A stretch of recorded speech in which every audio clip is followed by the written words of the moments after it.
காசு பணம் இல்லாதவன் ஏழை மகன்தான்.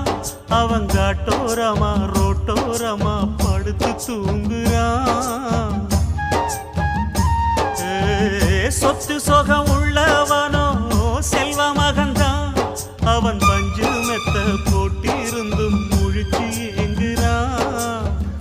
எது மற்ற பேர்களுக்கு ஏது கவலை?